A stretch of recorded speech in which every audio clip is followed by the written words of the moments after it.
flip reset is easily one of the most iconic and versatile mechanics in Rocket League. It's an absolute staple of the game and a move that so many players aspire to learn. It looks cool, creates options on the pitch, and is a tool all players could benefit from learning. So how do we go about learning this mechanic?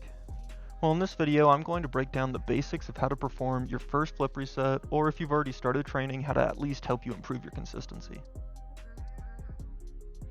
Alright, so let's get into it.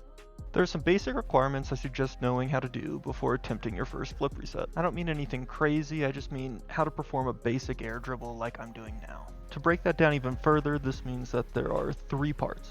A, understand what speed that the ball needs to be rolling at the wall to ensure it's not hitting the ceiling. B, when to contact the ball along the wall, making sure it pops up and outwards, and making sure we're hitting it after the curve in the wall.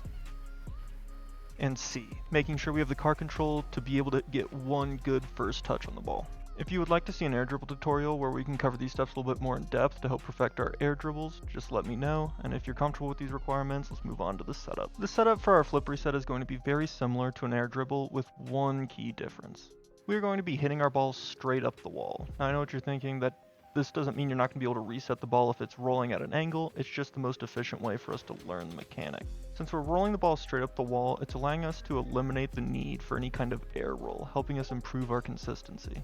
When we develop a baseline of being able to perform the mechanic without needing air roll, then once we start incorporating air roll into the mechanic, it becomes much easier. Now just like an air dribble, we need to create space between us and the ball so we're not right on top of the ball. And the way we do this is just the tried and true method of either applying brake right before going up the wall or just releasing acceleration.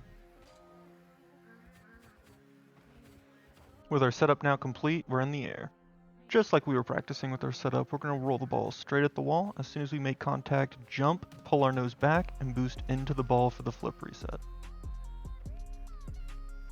In slow motion here, we can see exactly when I begin my jump. So as soon as it rolls above that curve, contact and jump at the same time, slightly pull your nose back, and now we're shooting to get all 4 tires to contact with the ball. As you can see, I'm not using any air roll, I'm just pulling back on the nose to keep myself in line with the ball. Now flying upside down is the hardest part, but the more you practice it, the more control you're going to get with it. Now don't be taping down your boost button, because if you end up too high on the ball, it's going to be a lot trickier to get your wheels onto it, because as you can see here, we're letting the ball almost fall onto all 4 of our wheels. As you can see, this setup does make it easiest for us to learn at first just because we're not going to be needing much input from air roll, but as we do become more and more comfortable, and as we start getting it more consistently, we can start slowly adding an angle to our setup.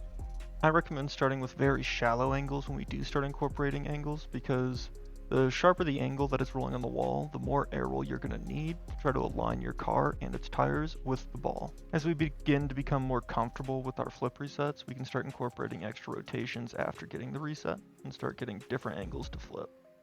That covers the basics for how we get our first flip reset. I promise you it is difficult, but the more you practice, the more and more consistent you're going to get. Some extra tips as you train your first flip reset. A mistake I made while learning, and I'm sure many others as well, is flipping immediately. Don't. Wait for the ball and the car to create distance between each other to give yourself more control over your next hit. Something else that can overcomplicate your reset is trying to air roll too much after getting the reset. Sometimes it's easiest to just flip forward while still upside down, as opposed to air rolling and then flipping into the ball. Lastly, if you aren't over boosting and you're still finding yourself higher than the ball, you're driving too fast on the wall. Try reducing your speed with a small brake right after hitting the ball off the wall.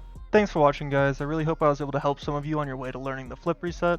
I just want to say 2 years ago I started my Rocket League journey, and like many of you, I was scouring YouTube for tips, tricks, and tutorials from how to air dribble, directional air roll, flip reset, and so much more. I just want to help you guys and make it easy by breaking down what techniques ended up actually working for me, and I appreciate you.